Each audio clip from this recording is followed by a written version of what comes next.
അങ്ങനെ കൊട്ടാരത്തിന്റെ വേറൊരു ഭാഗത്തേക്ക് എത്തി. ഇതാ ഈ ഒരു സ്ഥലം എന്തായാലും നിങ്ങൾക്ക് ഓർമ്മയുണ്ടാവല്ലോ.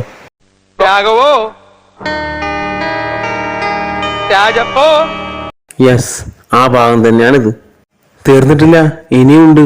അപ്പോ ഈ ഒരു ഭാഗം കൂടി ഓർമ്മ കാണുമല്ലോ. ഇതെന്തായാലും അത്ര പെട്ടെന്ന് എല്ലാവർക്കും മറക്കാൻ കഴിയില്ല. ശരിക്കും ഈ ഒരു ഭാഗം കാണിച്ചിട്ടാണ് ആ സിനിമ അവസാനിക്കുന്നത് തന്നെ. സിനിമ അവസാനിക്കുന്ന ഈ ഒരു ഭാഗത്തല്ലാതെ സിനിമയിലെ ഒരു സീനിലും ഈ ഒരു ഭാഗം കാണിക്കുന്നില്ല. അതിൽ തന്നെ കൊട്ടാരത്തിനും ആ ഒരു പ്രദേശത്തിനും ഏകദേശം ഒരുപാട് മാറ്റങ്ങൾ അവർ വരുത്തിയിട്ടുണ്ട്. അത് സിനിമയിലെ രംഗങ്ങളും നിലവിലെ കൊട്ടാരത്തിലെ കാഴ്ചകൾ കാണുമ്പോൾ മനസ്സിലാവുമല്ലോ. സിനിമയിലെ രാമനാഥൻ എന്ന കഥാപാത്രത്തിന്റെ വീടാണ് നിങ്ങളിപ്പോൾ കണ്ടത്. കൊട്ടാരത്തിന്റെ നിർമ്മാണത്തിൽ ഒരു 3/4% പങ്ക് വഹിച്ചിരിക്കുന്നത് മരത്തടികളാണ്. മേൽക്കൂരയ്ക്ക് വേണ്ടി ഉപയോഗിച്ച വാരികൾക്കും ജനാലകൾക്കും വാതിലുകൾക്കും കൂടാതെ കോണിപ്പടികൾ, പ്രധാനപ്പടികൾ, കൈവരികൾ, തൂണുകൾ, ശില്പങ്ങൾ, പല്ലക്കുകൾ തുടങ്ങിയവയുടെ നിർമ്മാണം പൂർണ്ണമായും മരത്തടികൾ കൊണ്ടാണ് നിർമ്മിച്ചിരിക്കുന്നത്. ഇതായി കാണുന്നതെല്ലാം അന്നത്തെ കാലത്ത് കൊച്ചി രാജാക്കന്മാർ ഉപയോഗിച്ചിരുന്ന വാഹനങ്ങളാണ്. അന്നത്തെ ബ്രിട്ടീഷ് പ്രഭുക്കൾ യാത്ര ചെയ്യാൻ വേണ്ടി ഉപയോഗിച്ചിരുന്ന വാഹനങ്ങളായിരുന്നു ഇതെല്ലാം. ശേഷം ഈ രാജകുടുംബത്തിന് സമ്മാനമായി നൽകുകയായിരുന്നു. കൊട്ടാരത്തിലെ പ്രധാന കുളത്തിലേക്കുള്ള വഴിയാണ് ഇപ്പോൾ കാണുന്നത്. ഇതാ കൊട്ടാരത്തിലെ ആ വലിയ പ്രധാനപ്പെട്ട കുളമാണ് ഇപ്പോൾ കാണുന്നത്. അടച്ചിട്ടിരിക്കുകയാണ്.